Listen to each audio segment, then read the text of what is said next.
Okay, what's going on? And I'm going to be doing a beginner's guide on Stranded Deep.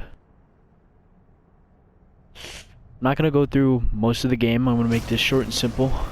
Keep it nice and easy for you guys. And I'm just going to run through of what you need to do when you start off, why you should do it, and some future goals you may want to eventually achieve. Okay, you're going to want to escape throughout your plane. You're going to find a hole here. And you just want to swim through it and find your raft. Okay, so I've just spawned in, and there's a couple things you're gonna want to notice right away. So you're in a raft, and you have your paddle on one side, and there is a shark already. Okay, so you have your paddle on one side, you have your anchor on the other, which will stop your raft from slowly drifting away, and you have storage. This will offer you food, a piece of duct tape, and a compass. This is to help you in the very beginning if you need it. And so real quick, to paddle on the boat, sometimes it's a little weird, but you want to go around the edges and it'll say hold to operate, and that's how you want to paddle your raft. Now you can look with the right analog stick and you paddle with the left. You do all your turning and everything, going forward or going backward with the left analog stick. Next thing you're gonna want to know is with the left bottom trigger, L2, you can drag objects. So if you get off your raft and you hold L2 on any objects, you'll start dragging them. This is how I like to keep my raft up on the beach so it doesn't get taken by the ocean. Okay, moving on. You're gonna spawn on a small island. Now this doesn't have to be a permanent island, it can be temporary. There are multiple islands all around you in this game. You see them off in the distance. And when you first get on your island, what you're going to want to focus on is getting resources. So on your first island, there's going to be a few important resources that you want to get. First one you're going to want is a tarp.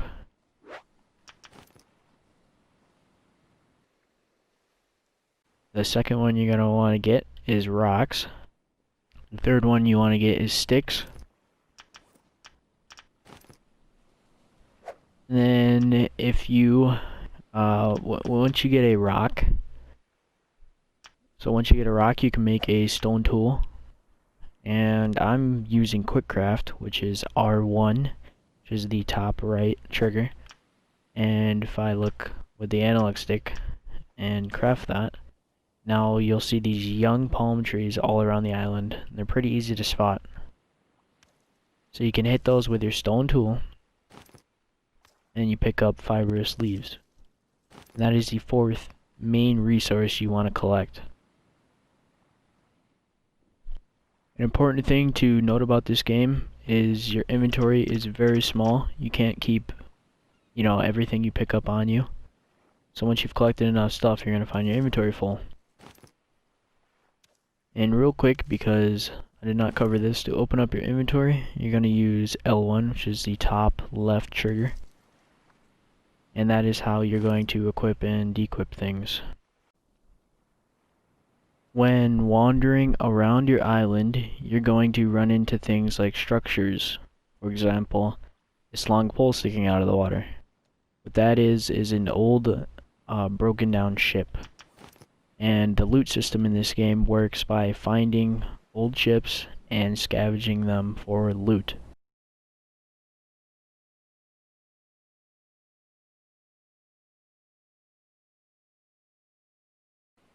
So what you're looking for is wooden crates. They're pretty easy to spot. You'll know once you've seen one. Okay, so this is what a wooden crate looks like.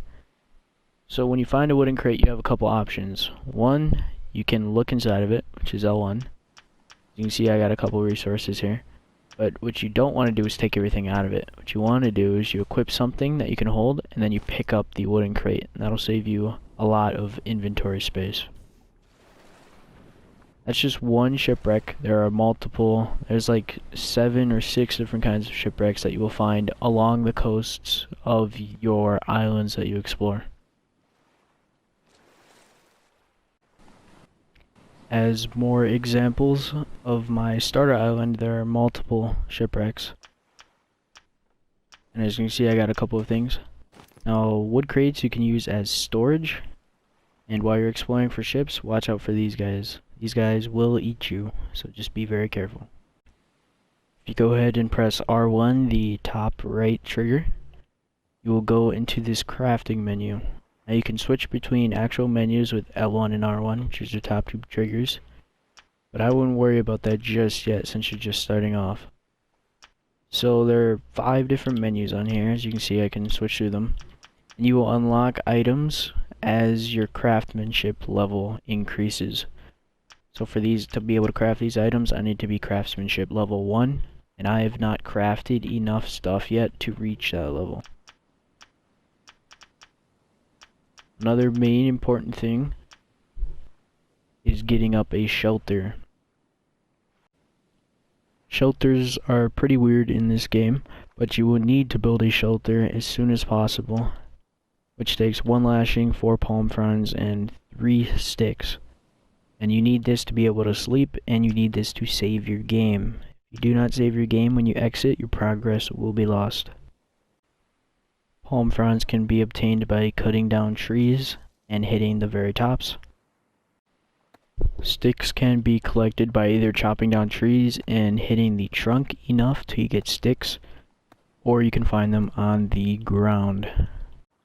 When exploring your island, you're going to notice a couple of resources that I have not told you are as important, and these are planks, corrugated scrap, and different types of plants.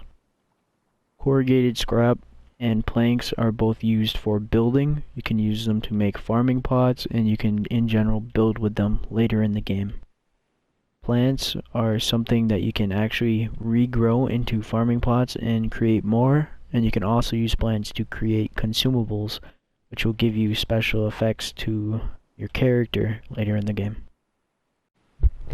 When you get coconuts, you can drop them on the ground by holding circle, as you do with all items once they're equipped. And you can actually break them open, and you can drink out of them, which is done by equipping it and pressing the trigger. Now I have drank the coconut. You can also break them open and eat the meat out of them as well, which will give you food.